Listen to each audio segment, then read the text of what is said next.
Hello, friends. My name's Tami Simon, and I'm the founder of Sounds True, and I want to welcome you to the Sounds True podcast, Insights at the Edge. I also want to take a moment to introduce you to Sounds True's new membership community and digital platform. It's called Sounds True One. Sounds True One features original, premium, transformational docuseries, community events, classes to start your day and relax in the evening, special weekly live shows, including a video version of Insights at the Edge with an after-show community question and answer session with featured guests. I hope you'll come join us, explore, come have fun with us, and connect with others. You can learn more at join.soundstrue.com. I also want to take a moment and introduce you to the Sounds True Foundation, our nonprofit that creates equitable access to transformational tools and teachings. You can learn more at soundstruefoundation.org. And in advance, thank you for your support. In this episode of Insights at the Edge, my guests are Neal Allen and Anne Lamott, and this is a conversation I've been looking forward to. Let me tell you a little bit to begin about Neal Allen. He's a writer, spiritual coach, and speaker whose chief interest is removing obstacles of the ego. He's the author of Shapes of Truth, Discover God Inside You, and a new book, which is what we're going to be talking about today. It's called Better Days, Tame Your Inner Critic. The foreword to Better Days is written by Anne Lamott, who describes Neal as her personal husband, which for every time I hear that or think of it, I get a chuckle. And I don't quite know why I'm chuckling, but I chuckle nonetheless.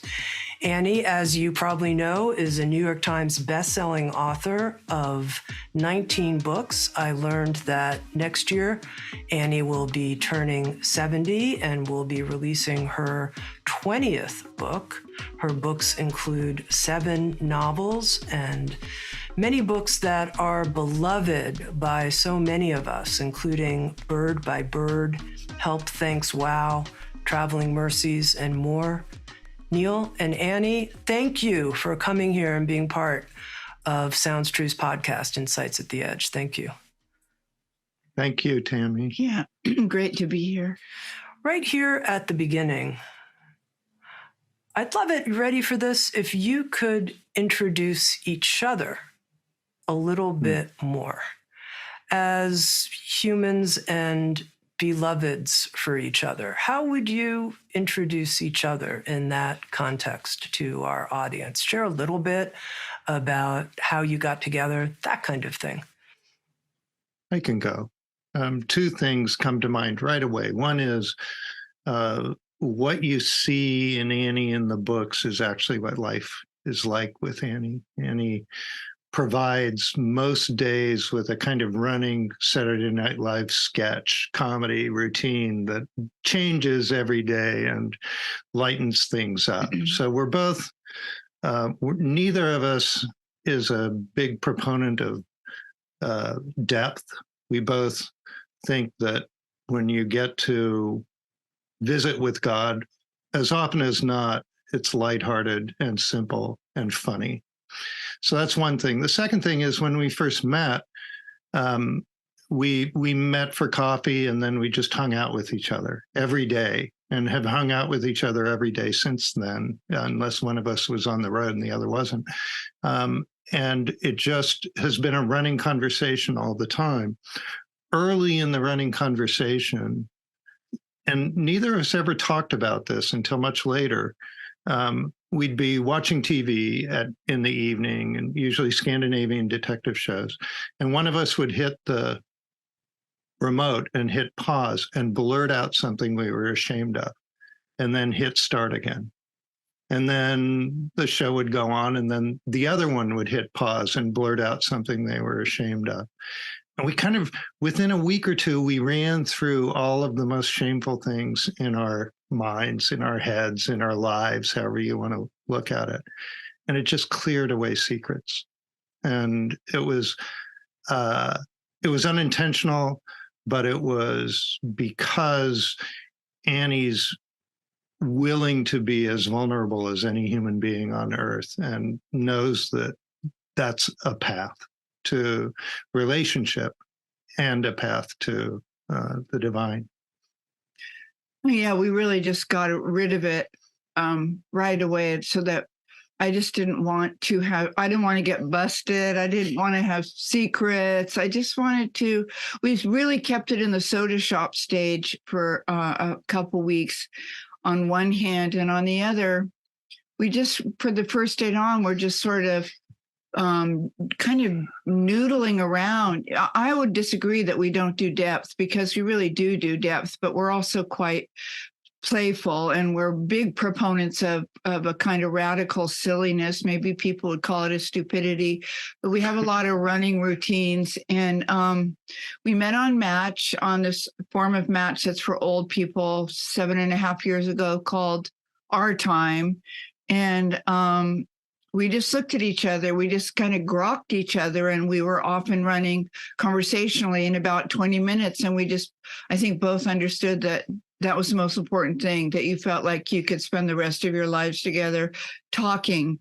And we talked about very serious soul stuff and spirit stuff. And it also turned out that he knew almost as much about the JonBenet Ramsey murder as I did. And then we both had decided we wanted the Grateful Dead song Ripple to play at our memorial service. This is on the first date. On the second date, he made me cry. But on the first date, and so that we had Ripple as our processional out when we got married 5 years ago. In the foreword to Better Days, Annie, you write about how on one of your early dates, Neal wanted to share with you the work that he has done and this interest that he has in taming your inner critic. And your reaction was... I don't even remember. You wrote that it was... You wanted to run away. Well, it was kind of like, really? Like, I mean, I've done a lot of work on this, but it's only because he has such beautiful hands. And, we'll talk about this topic. But I thought that, there's something about that struck me.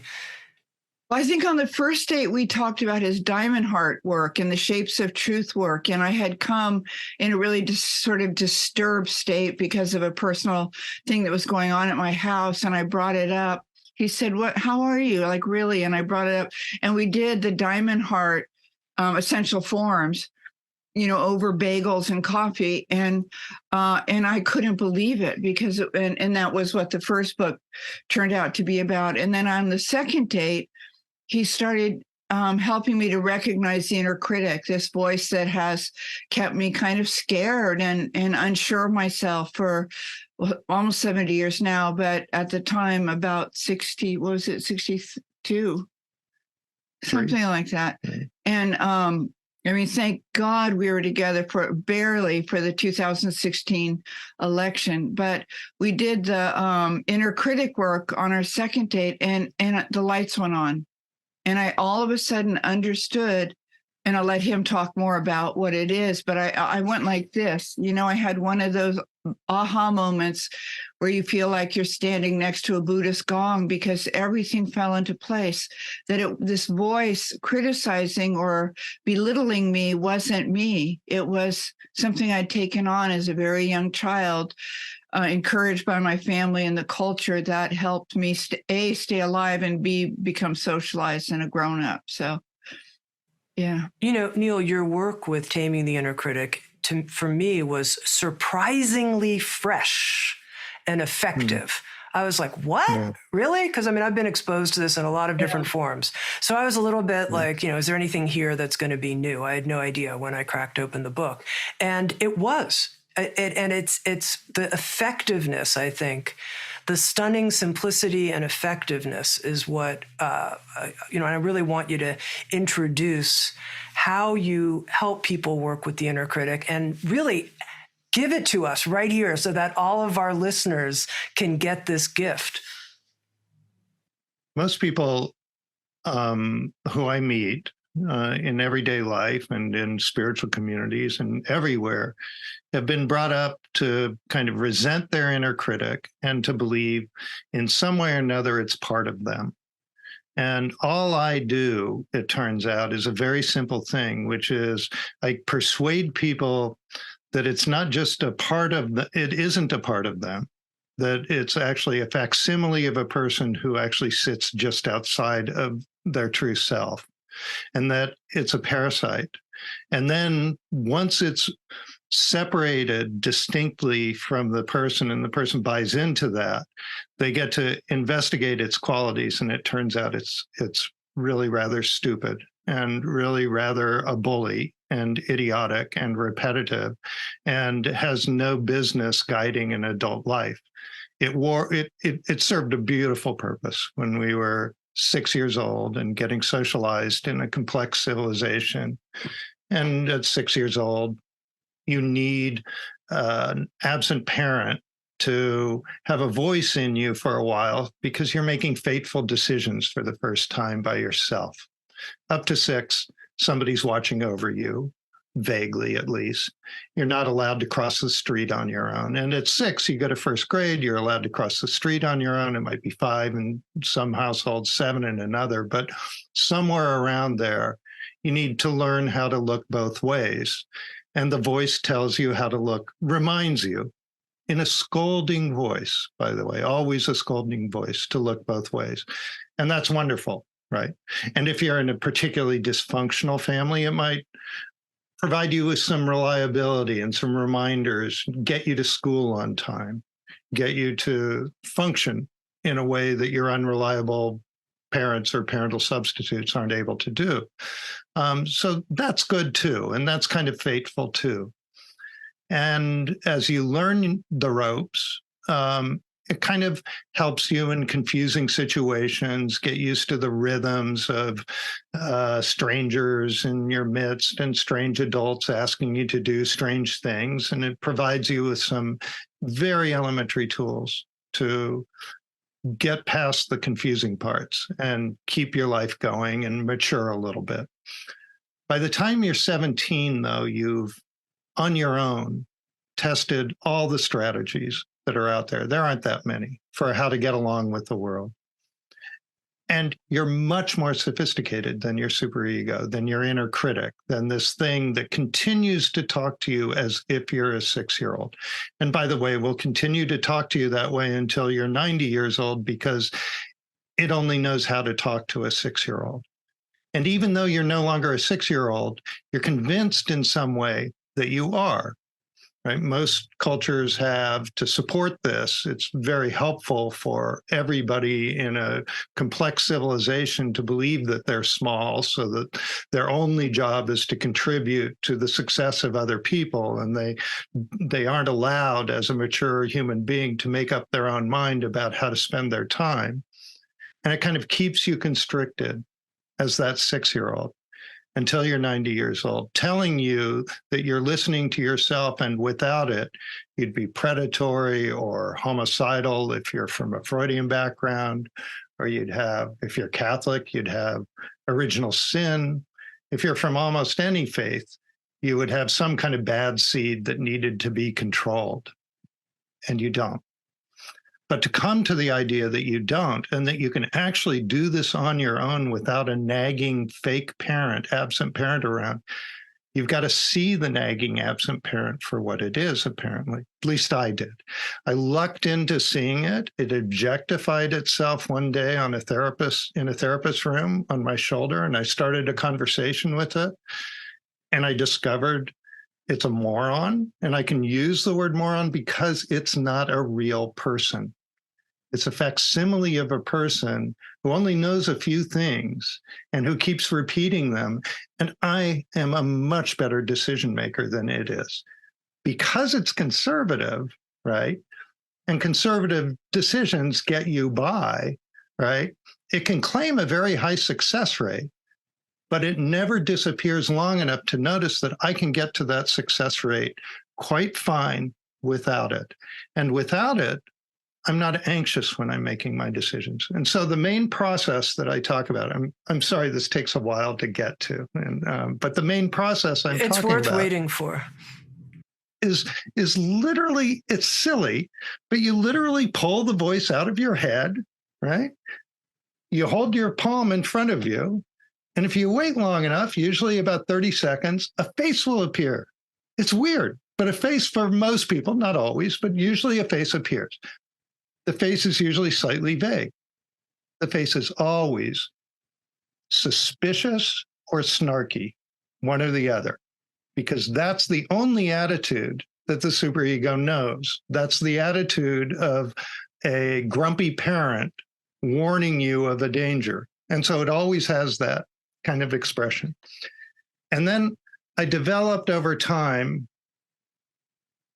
a series of questions that almost every superego answers the same way. And the first question is, when did you take charge? And it'll answer, oh, when you were born or when you were 5 or 6 years old, right? And then you ask it, who put you in charge? And most of them say you did. Some of them will say a parent did, but most say you did. And those are just kind of entry questions. They get the superego used to, oh, and by the way, it answers. And it answers honestly, right? And so you want to give it yes or no questions mostly. The first couple aren't, but after that, it's yes or no questions. And the questions are things like, I have them in the book, but they're just a series of questions. Who put you in charge? You did. May I take charge now? Well, I don't think it would be a good idea. Why wouldn't it be a good idea? Because I've seen you take charge and you failed. And then I point out, or have the person who's inquiring to the hand point out, weren't you in charge back then? And isn't that on you if I failed? And it's something that I should hold against myself. And that usually gets them quiet. But the two most important questions that we come to, and this is done as a kind of a quasi-gestalt. In Gestalt therapy, there's this one technique where you have an empty chair and you switch into that chair and you play the role of the mother who you're antagonistic to or you have bad memories of, or the father or somebody else. And then you play their part. You ask it a question and get them to answer through your voice. And this works the same way. I'm talking to my superego, and they really do talk back. They all do. And the two important questions are, what are you worried will happen to me if I take charge? And we heard, you'll fail. But the next question is the essential one in the end. What are you worried will happen to you if I take charge? And the superego inevitably eventually comes to the answer, I will disappear.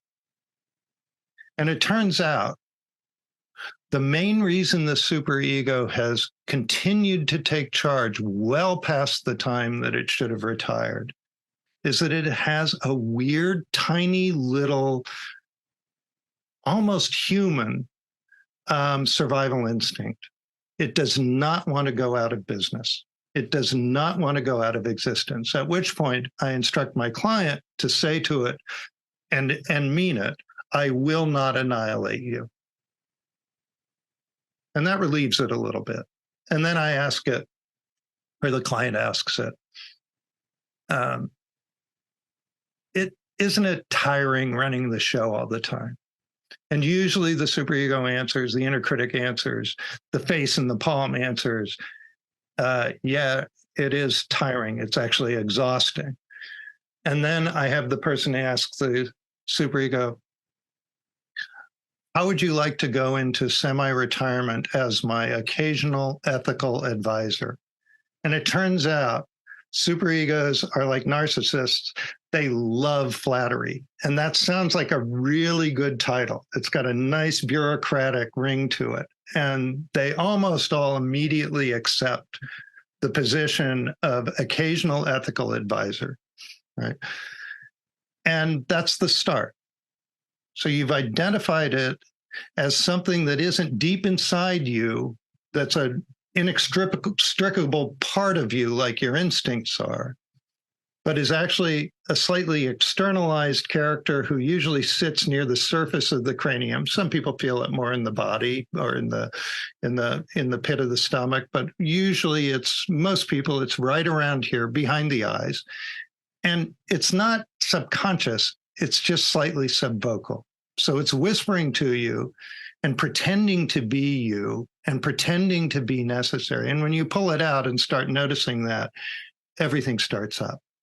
And then the rest of the journey is just various techniques that I've developed with my clients. They've taught me these techniques by working with them to continually pull it out in real time without having to hold your hand out and talk to it, so that you notice it during the course of the day and go, oh, wait a minute, that's my inner critic. That's you. That's not me. I would never talk to myself. And eventually it stops crowding out your authentic voice, who is compassionate to you and the world and not endangered and not exaggerating danger, and doesn't live in a world of hierarchies and right, wrong, good, bad, turning everything into a moral play, but wants things to happen as they naturally will, and wants to be accepting of them. And that voice gets stronger and stronger. And as that voice gets stronger, it amplifies itself. So it's a continual rewarding system, right? It isn't like, some people look at various kinds of spiritual work as, oh, I have to work and work and work and work and work, and poof, I'm open, right? In this case, you open a little crack here and keep working at it. There's a little more crack, and that's nice. It's nice to get a little reward along the way. And the only job is to continually recognize, wait a minute, that's not me, number one. And number two, maybe I don't need that voice. Maybe I don't need to punish myself in order to get things done. Let's see if I'm just as productive, just as charitable, just as helpful in the world without somebody telling me you're not productive enough, you're not charitable enough, you're not helpful enough in the world.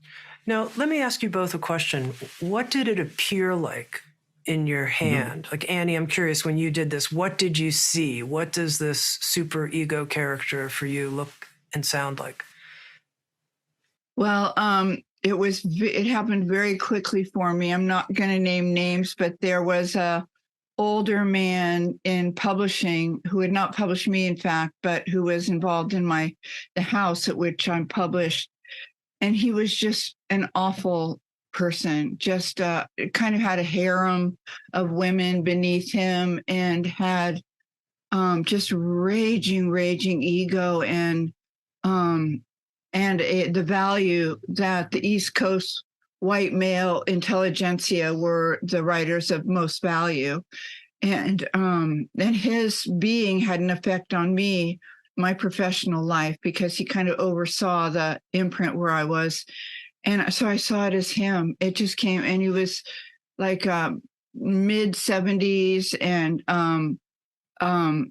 just grim. And it's funny because, I am coming up on my 20th book in April. And when I was writing it, the whole time, you'd think that I would just say, oh, this is a piece of cake. I write these little stories. They're all about the same length. They're usually the same story, that things feel very dark and weird and the world is terrifying. And then something happens, I slip on the cosmic banana peel, or the phone rings, and all of a sudden I can breathe again and I get my chops back. That's the main story. And I would see him just rolling his eyes like, well, could you try to write more like Bernard Malamud, or some, Salman Rushdie, or anybody but a white West Coast woman. But I think it was true. And I'd hear this voice, boy, talk about beating a dead horse again. But little by little, under Neal's tutelage, sooner and sooner, instead of 3 and 4 days later of having been discouraged this whole time, I go, what he just told you, I go, oh, it's you. It's not me. It's not truth. It's not the spirit. It's this voice inside of me by 2 very high achieving intellectual parents who taught, one of whom was English, who taught us to have exquisite manners and taught us to do better than anybody else. And we did. And it has kept me so clenched my whole life to have to achieve on this one path, instead of to bloom and to flower and to and to do less done with a lot more freedom and joy. So I'd say for me, over and over again, for 7.5 years, I've been starting to get into the attack. It sounds true to me. Sounds true. It's a great name for a company, don't you think? Wow, we should. Let's write it down. Okay, write it down so we don't forget. Can we patent it? I mean, yeah, definitely sounds true. And it and the critical voice sounds true because I was hearing it my whole life. That I should try to write with more irony, I should write more New York. I should write less hippie, less spiritual. The spiritual stuff annoys my left-wing fans. And of course, my left-wing politics annoy the spiritual fans. So, but, and now instead of buying into it or being silenced, kind of shutting down, I go, oh, it's you. Thank you. You go read. And there's great light in the library, and I'm going to just get my day's work done. And it really works like that because it becomes the habit of noticing it, thanking it, helping it think of another place it can be. Do you bother Annie with any kind of like reassignment or higher task, or are you just placing it someplace in the other room where it can go do something outside of being close to you? Oh, no, I don't. I just help it find something. I kind of distract it so that I can concentrate better. And, it's like having all those years when you're doing homework and your parents are breathing down your neck. And it's like, oh, wait, I don't know. Why don't you erase that? I'm wondering if you might want to try it from this, and they're just breathing that their hot, worried, neurotic, high achieving breath down your neck. And that's how I would experience the critic. And so, every time I've seen Neal do this with other people, at the end, when he asks them to send off the critic somewhere comfortable for them to spend a few hours, he always says, well, thank you for having kept you alive. We did not run. None of us ran into the street and got hurt. We didn't swim out beyond our ability to stay afloat. So people thank it for having kept them alive. And inevitably they cry. Yeah. They cry with gratitude. I cry as I watch it. Right. I mean, it really did do a great service for me when I was 6 or 7. And it's very sweet to see that. And it's also painful to realize for whatever length of time it took you to get to the awakening that you've been held back. You've been made small and clenched and worried about whether or not you're good enough as is. I mean, the American way is if you do this and that and buy that, marry that, lease that, and achieve this, then you're a really good value. But that was the inner critic, and it was just the great palace lie. And so it's just a path to freedom, like to create, to play, and to wonder and to wander and to get, like Neal talks a lot about in Better Days, about just getting your curiosity back. Curiosity was not a value of the inner critic because it was not productive. But if you read Shapes of Truth, it's a synonym for joy. It's why we're here, to become, in my tradition, the Christian tradition, to become again as little children. And Neal, what about you? How did your superego / inner critic appear? Yeah, it was interesting. So I had this lovely teacher, a guy named Bob Birnbaum, who was he had studied under Fritz Perls, which may give it that gestalt feel. He had studied under Carl Rogers, so he had a sense of a non-medical approach to psychology, to optimize a life instead of improve a life. And he had been in the Rajneesh community. I think he was there known as Swami Amitabh, and he had been the head of the psychology department for Rajneesh for a while. And he had all this background that I knew nothing about. He was just a therapist who was in the neighborhood. And I asked him later whether what happened to me was guided by him or whether it had happened spontaneously, because I couldn't remember. But at any rate, and he wouldn't answer me. So I've never known. But at some point, a gremlin appeared on my left shoulder, and I started talking with it. And that's kind of the genesis of all of this work. I happened to be right then starting to embrace the Buddhist idea of disidentifying from identities, destroying identities, and moving through identities one by my identity as a good or a bad father, my identity as a writer, my identity as an employee, my identity as a parent, my identity is this, my identity is that. And I used my gremlin, who looked just like the classic gremlin in the movies, who, by the way, I always thought that must be an age-old mythological creature. It was actually invented when it was painted on the fuselage of a World War II fighter plane, right? Mm-hmm. It only dates to like 1941 or 1942 or whatever, but we all know that gremlin. And mine looked, it's a rat with wings and really toothy and long face.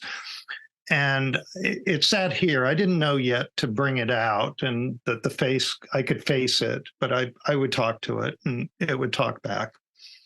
And I went in and went through my first round of identities, one a week. Some of them were tougher than others and would take 2 or 3 weeks. I spent an hour in Bob's therapy room a week, and I really looked forward to it. And I moved through my first round of identities with my my gremlin, and asking it, why do you tell me I'm a bad parent? What's a good parent? How do you know what a good parent is? Why do you think it's helpful to me to call myself a mediocre parent, or I need to be better as a parent? What if I'm a good enough parent? Those sorts of questions. And it turns out that's enough. It was enough work, at least for me, that I, after about 6 months, I had a massive reduction in anxiety, because it turns out you're not actually, and Freud got this right, anxiety is the fear of being punished by the superego. The anxiety isn't over the fear of the outcome of the circumstance, right? We're adults. We know some things go south and sideways, and 20 to 40% of the time we're going to have predicted badly and it'll go wrong, right? And we can deal with that as adults. What we can't deal with, apparently, is, and you're going to get a scold from your absent parent hidden in your kind of semi-imagination back here. So anxiety is the fear of being scolded. Weird, right? But I think it's true. And I think, at least for me, by getting my gremlin to show how moronic it was, and show how it lacked any good authority over the provinces that it embraced, that I lost a lot of my anxiety. And it was years later, it was probably 10 years later, before I started to have private clients. They were first, I was an executive coach. I'd been in, I'd had a first career as a journalist, a second career as a corporate executive, and I became an executive coach. And very quickly, my executive coaching went straight to the heart of the problem, which was the superego. And I discovered things like, oh, you can bring it out in front of you and talk to it directly, like in a direct gestalt, rather than let it perch on your shoulder. Okay, I'm going to get personal here for a moment, which is, I've had a very, very, very intense super ego figure in my life, which is why when I said I was surprised, like, is this Better Days, Taming and a Critic, is it going to help me or not? I was like, I hope so, but not particularly optimistic about it. And when I tried to see it in my hand, I didn't see it, like, I don't see anything in my hand, but I could sense a figure. And I could sense this figure, and it's, as I said, an intense superego. It's a sadist figure with whips and the ability to, like, take a hatchet and chop my hands off, and a frying pan that it can hit me over the head with. And I'm like, oh my God, there's this, tremendous, like, female sadist costumed figure with all kinds of torture tools. And so, first of all, just a question to pause, and I don't want to make this too much about me, but people may also have experiences themselves where they don't see it on the hand, but they see us, like I see a small movie or something with this person, which is a little different. What do you think about that it's not like a face? Well, they can morph, and some people do see full bodies and more active things. There are people out there, a tiny percentage who see multiple people, but they're really just one. It's a, it's a, it's a kind of over dramatization of the exact same thing, which is at heart, it's saying the same things to you as anybody else's says to them. Slightly different words, slightly different, and they can morph. A lot of them morph into this very kind, fake, kind of insincere kindness of, oh, I'm just helping motivate you to feel better about yourself. And they have some cleverness, right? They're honest, but they're also sly. And yours sounds like it's just kind of knows that it's in big trouble. And so it's going to make itself look fiercer and more as if it has more tools than it really does. And they, one way that they appear, for instance, that is also not at all like a face is often when people meditate, the superego comes in and says, "Oh, you're too tired," and so there's a good percentage of meditators who say, I just struggle with, as soon as I'm meditating, I feel tired. Well, anytime you're trying to do any kind of emotional work and you feel tired all of a sudden, it's probably your superego basically saying, oh, you feel tired, because it recognizes that's a way to get out of your doing something that it thinks isn't a good idea for its survival. It's worried that you're going to meditate. And with you, Tami, it's worried that somebody as spiritual and smart as you is going to come and try to encourage it to go away. And so it's going to puff itself up. Why don't you just do it with her right now? Well, I think she's already done it. So I prefer to do it. It's okay, but let's keep going here for a moment. Yeah. What if somebody doesn't necessarily know how to link their biography, or I don't really understand the connections between how this particular figure is appearing? It doesn't all quite make sense. The figure's there, I get that. Well, one clue is listen carefully to the inflections of the voice. And for most people, you'll hear the inflections of a parent or parental substitute from childhood, right? About 80% of my clients, and this probably goes a long way to explaining the cultural misogyny out there, about 80% of the clients, it's a nagging mother. That's the inflection. The most of the other 20% is a nagging father figure, mother or mother figure, father or father figure. It doesn't matter. It makes no difference because it's incorporating both mother and father and gender neutral messages at all times, right? It just picks a particular voice from your childhood.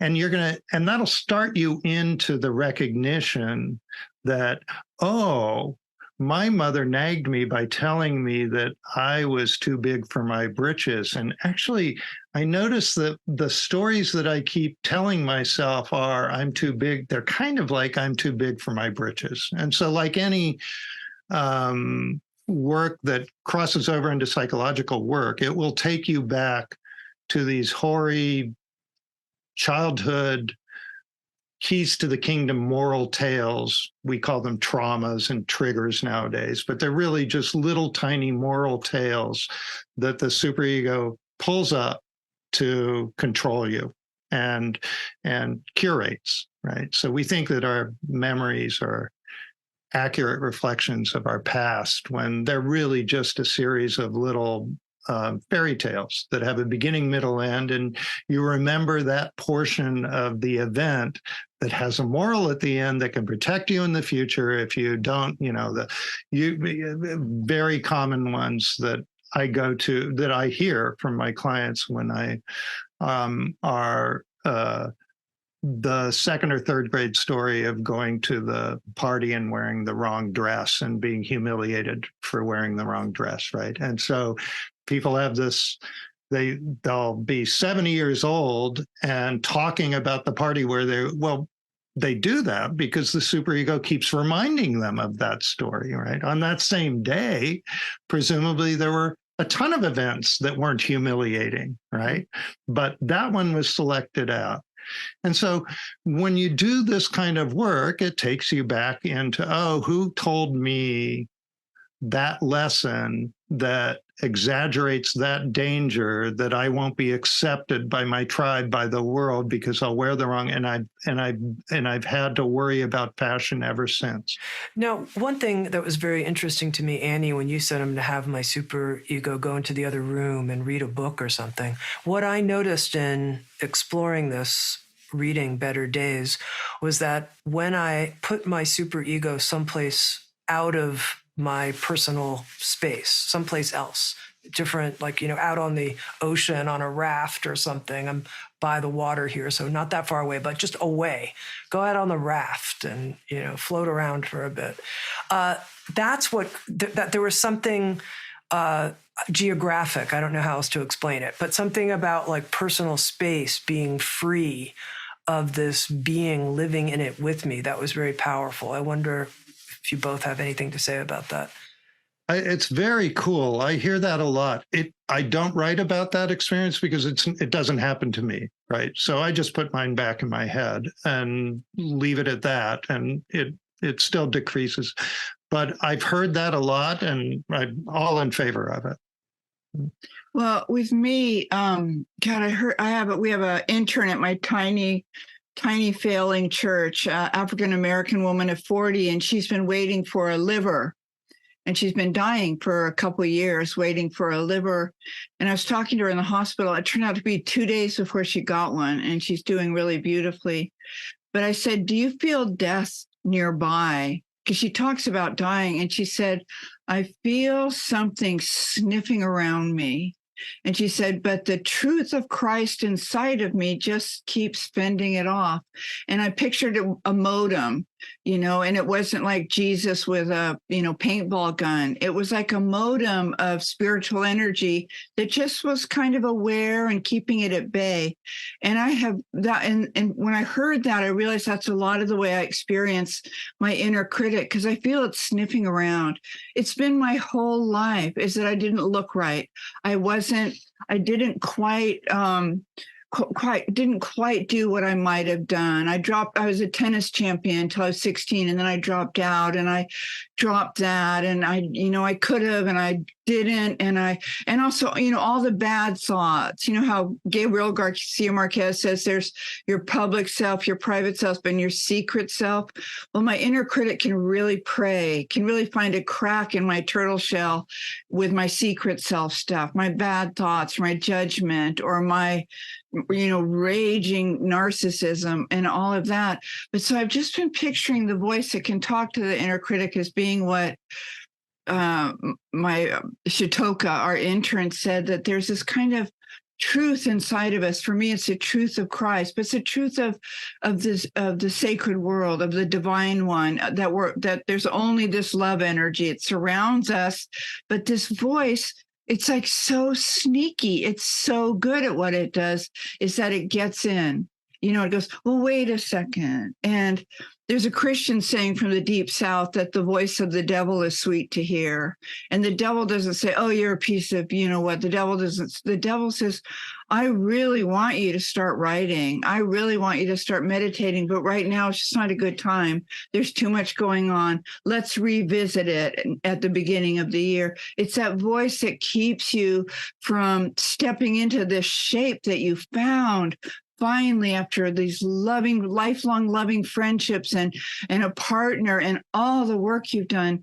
But that, for me, the inner critic is going, oh, honey, no, it's okay. Let's just not go. And so instead, I can ask it to go off, maybe go into the kitchen. There's a very comfortable stool in there, and just sit and maybe have a cup of tea or something, because I've got work to do. I actually am on a deadline.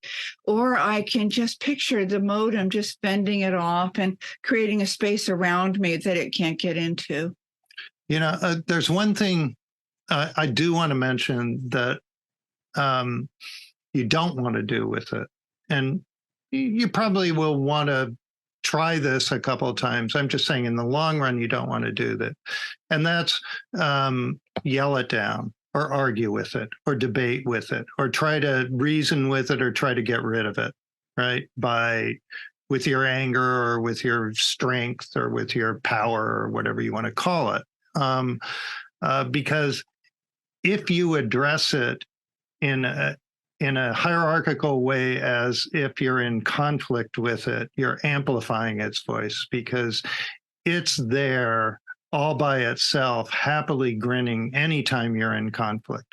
I know that if I'm in conflict with anybody about anything, or I'm self-righteous about anything, my superego is running the show at that point. For people who are hearing this term superego, and they're a little bit like, wait a second, are we just equating the superego and the inner critic? Is that a fair equation? Help me understand, when you use the word superego, how that relates to the ego as a whole. I'm a little confused. Okay, so this is the standard psychological model that Freud came up with in the 1910s and 20s, and it hasn't really shifted in this sense, that there are three parts to an ego. There's the id, which is your instincts, and there are two instincts. You know, he calls them death and sex. I think that nowadays you would call them the survival instinct and the libido instinct, right? And so they're mostly built in. They're totally built in. You arrive with them at birth. They're in all animals in one form or another. And then at 5 or 6, you develop a superego. There might be traces of it before then, but mostly socially, you're actually not doing right, wrong, good, bad, conscience kind of things when you're 2, 3, 4, even 5 years old. Less than people think, less than parents think. You're, to the extent that you're learning good and bad, you're learning it more or less like a dog does or a cat does, by a weird association with reactions, and not as something that you store and use to find cognates for things that you've seen before. So you don't really have much free will. You're really just moving with the world in kind of a nice little Buddhist dependent arising in your first few years. And then the superego comes in to socialize you. And it comes in to teach you, oh, now you got to grow up and learn the rules. You're in a civilized society. You need to learn right, wrong, good, bad. And the superego will help you. And we've talked about how it appears. In the classic theory, the superego is at war with the instinctual id. It is that you've got these predatory and homicidal interior instincts, is the way Freud looked at it. Augustine would say you've got original sin, you're a bad seed, you've got these terrible instincts, and you need something to offset them so you don't go on rampages and you don't hurt people, and you socialize and help people instead. And so you have a third thing, which confusedly also has the name ego. All three is called an ego, and so is this third thing in between. That was the standard model that everybody bought into, and all different forms of psychology, whether Jungian or Freudian or this or that, kind of even cognitive, bought into it to a certain extent. And it always thought that they were both necessary and they were counterposed to each other. And I think there are a lot of people who would agree with me now that I actually don't live in my homicidal survival life very much as a civilized person. I am very seldom in danger for my life. And in fact, I'm only episodically, even if it may seem different when I'm 17 in particular, episodically within my libidinal life. And even that, most of the time, if I'm not drinking heavily, kind of controls itself, right? Most of my life is actually spent over here in this socialized center. And by the way, my superego is running all the time in my social everyday life. It isn't spending most of its time counterbalancing bad urges. It's actually spending most of its time creating artificial dangers and then solving them for me. Yeah. Let me ask a question, Neal, to help complete my understanding here. Complete meaning just of the map you're offering. So leaving the id and the instincts aside, what's the relationship between that, what most people think of as their ego, their sort of operating sense of a personality framework concept, and this super ego critic being? What's the relationship there? I think they're the same thing. I think that the superego constructs your entire personality, right? Your personality is an externally facing structure. Duncan Trussell, the great comedian, calls it, "Oh, when you meet me, you don't meet me, you meet my bodyguard." Right. And so your personality is all the shiny stuff you want people to know about you. And all the stuff you want to conceal is in your personality too. Right. And all of that is curated by your superego. I'm glad we're getting to this, because when you hear just tame the inner critic, you think of this like small thing, like this critic. There are all these other things about me that are also problematic, and there's my critic. But you're actually describing something different, that if you're able to transform the superego's influence and put it in this advisory capacity or in another room, or tame it, to use your language, the entire space opens up. There's a wholesale change. And Annie, one of the questions I wanted to ask you, because Neal writes in the book, he uses a number, which I thought was funny and curious, 85%, not, 80%, reduction in anxiety after he did this work for 6 months. And I thought to myself, well, first of all, that's a lot. That's a huge reduction. And I'm wondering, in your own experience of anxiety in your life, have you found some numerical reduction, or would you just say a whole lot, or how would you describe it? I don't think I can describe it numerically. It's not like that. It's like I am a very high-strung and anxious person. I have OCD, and I have needed and gotten really beautiful help for that.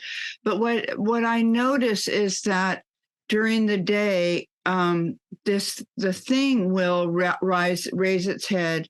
I didn't get any exercise today. That's not good, and it will mention this. And I also have a sore hip, and I'm trying to baby it, but the thing thinks that I could have found other ways to get some exercise.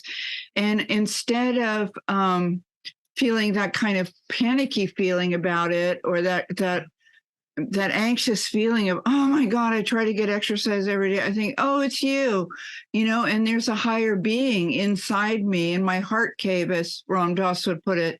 And there's me, there's my own beingness. And so I keep thinking, oh, it's you. And then it will come up with something else in another realm. With my writing, came up today. And I'll start to go, oh, this is a good point. Sounds like the last thing. And then I'll think, oh, it's just you. I haven't finished what I'm working on. It doesn't even know me. I and the writing don't quite know what it's about yet. We're working it, I'm working it. It's wet clay. And I will just keep breaking the trance that the inner critic sets up with me, of getting me to stare, to look at it. It's like the vampire dance floor, it's kind of smoky and trippy and seductive. And I move toward it, and then I go, oh, wait, it's you.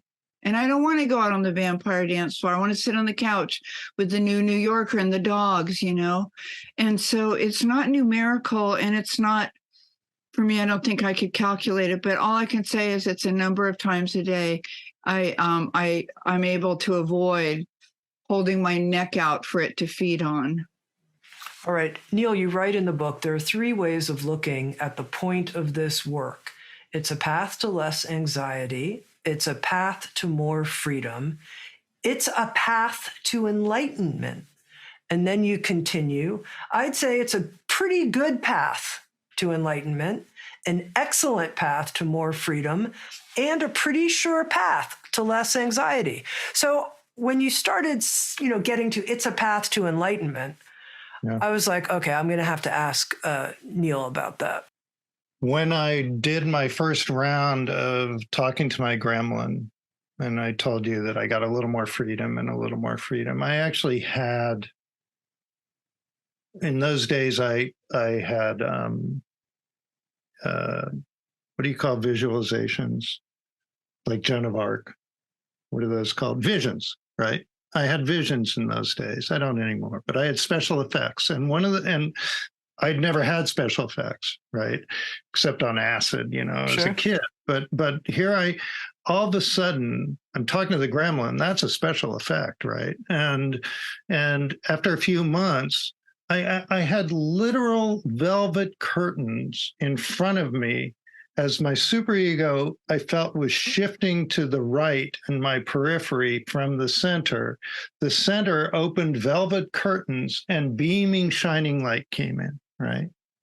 And it was a lustrous, angelic light with gossamer and colors and all sorts of things. And it kind of bought me some currency to actually think through my convictions of atheism and go, well, if I'm getting these kind of weirdo visions and they seem at the time real to me, maybe it's worth my investigating whether there is a divine world that people have been talking about that I've always scoffed at and scorned and whatever. And it started me, right, on a exploration of metaphysics where I had always been a physics guy.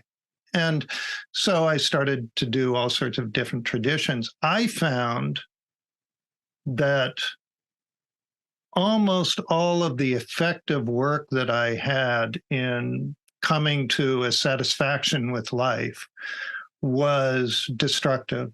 And almost all of it was destroying the messaging of right, wrong, good, bad, higher, lower, better, worse, that was all being curated by my superego. And so for me, on my path, besides some yoga nidra work and some meditation work and this sangha here and that dharma talk there, sure, I had all of that going too.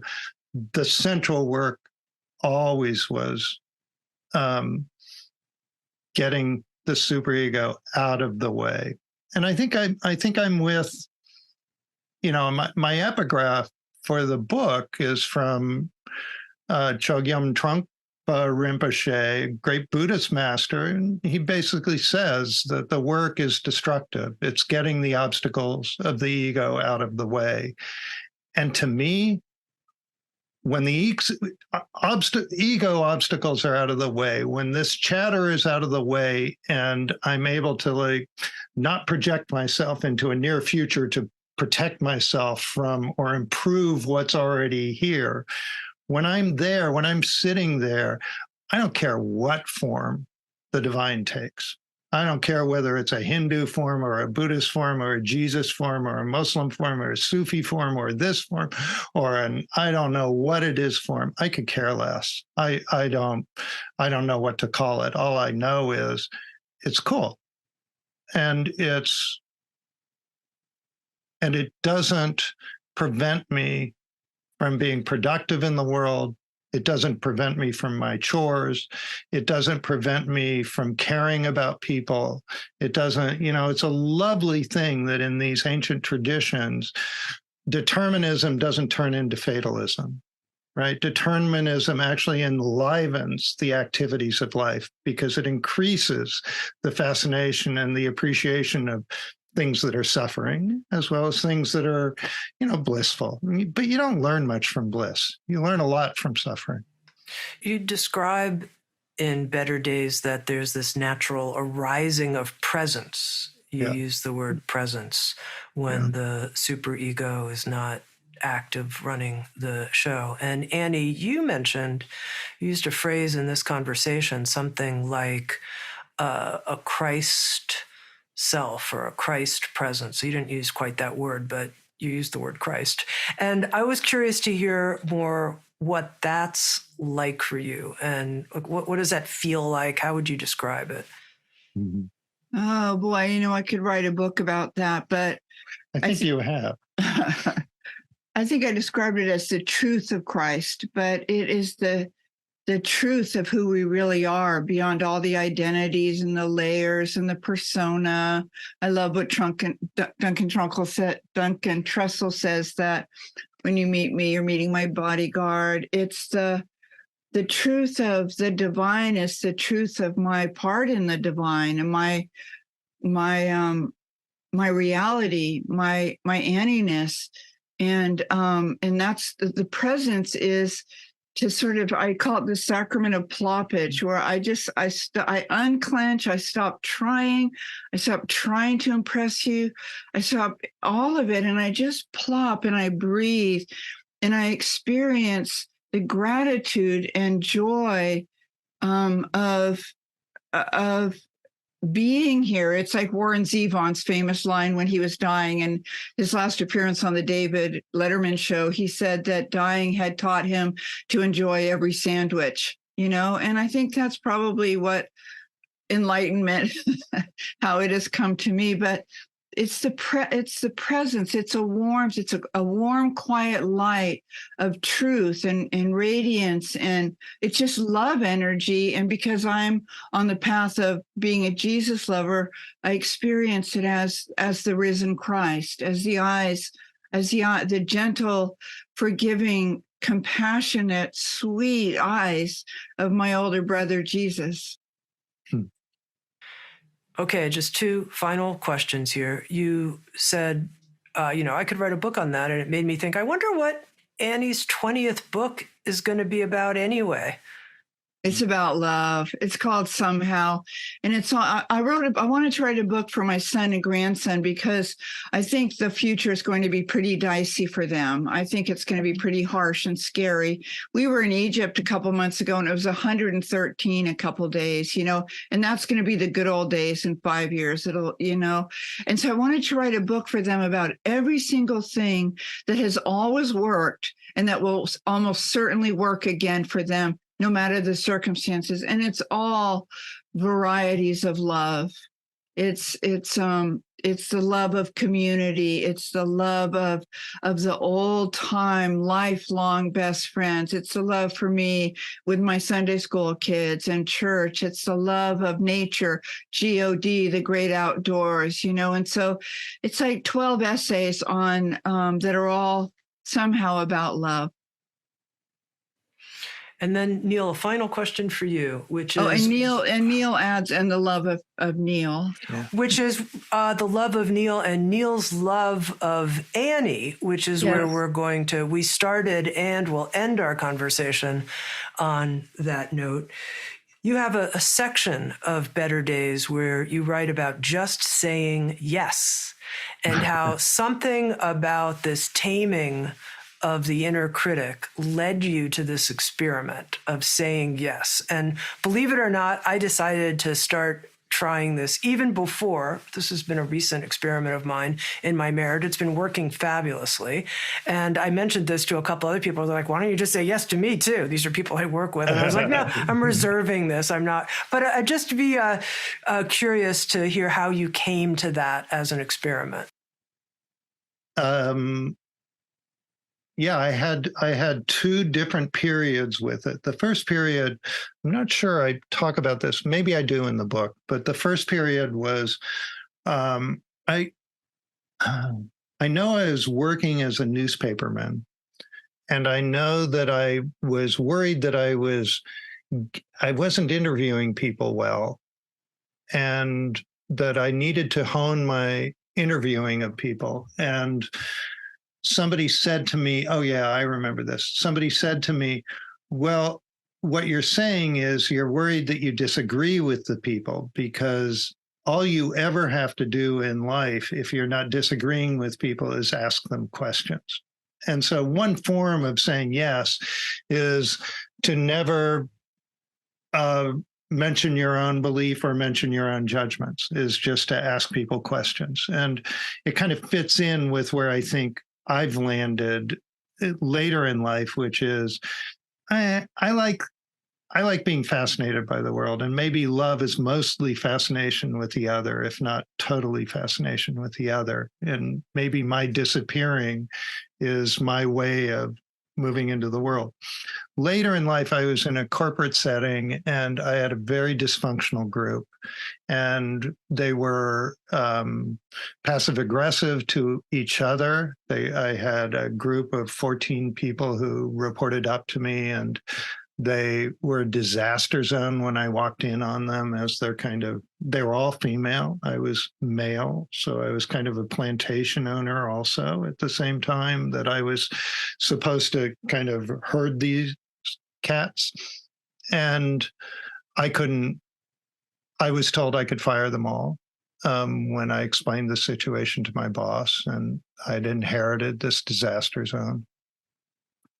And I decided I would try to have some principles that I had learned in a previous company.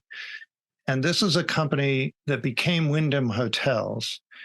And it was the weirdest corporation I ever worked for in one respect, which was if you asked somebody to do something, they had to do it for you. And it was totally unspoken. But it was weird because you could ask somebody who worked above you on the org chart, somebody below you, or somebody next to you. Hierarchy didn't matter. You had to do what you were asked to do. And if you couldn't, you would, you physically, I mean, for good reason, you absolutely couldn't. Your responsibility was to find the resource that would serve that person, right? So I discovered that even though it went counter to every command and control system that I had encountered in every single other organization I had worked for, it worked perfectly. It was the smoothest, most friction-free operation that I've ever seen. And it turns out that we're fair. We're by nature fair. And the greediest people are the stingiest. And so the people who have the urge to ask everybody else to work for them in their greed also know it'll come back and they are more likely to be asked to do something for someone else. And so it balances out. It becomes a natural quid pro quo system. So I took what I had seen there and I took it to this dysfunctional group. And it's a long story, but within a year, I had a really high functioning, happy group. And it was simply because I wasn't doing anything. I simply imposed a foreign principle on them. And I told them that they would get fired if they didn't obey this principle, right? And so they had to obey the principle. And even though the rest of the organization didn't, it was a heavily matrixed organization, it still worked. And I took it to heart, and after particularly seeing it work in this dysfunctional organization, I asked myself, why haven't I done that for myself? And I started doing it for myself. And I did it for 6 months. I just said yes to everything that came my way. Anybody who asked me anything, I said yes. I'm sure there were things that I couldn't do, and I can't remember them, but there were very few. And then I had set a limit, six months, I think. And at the end of the 6 months, I turned off the requirement. And for the rest of my life, I have used no at a much lower level than before. You know what I learned? I learned that other people really do have good ideas for me. Other people really do know what's better for me often. And that, in fact, we're all the same enough that people are pretty fair in what they ask of each other. And they're pretty compassionate and they're pretty caring. And if you do go along with things, you're not resisting as much, obviously. And that kind of non-resistance, even though it isn't particularly spiritual, encourages a spiritual non-resistance. And so it was a huge help to me over the years as I encountered the need to explore acceptance and surrender and those sorts of spiritual ideas. Long answer. Good answer. So great to be with you both. I've been speaking with Neal Allen and Anne Lamott. Neal has written the new book, Better Days, Tame Your Inner Critic, with a foreword by Annie. Thanks, friends.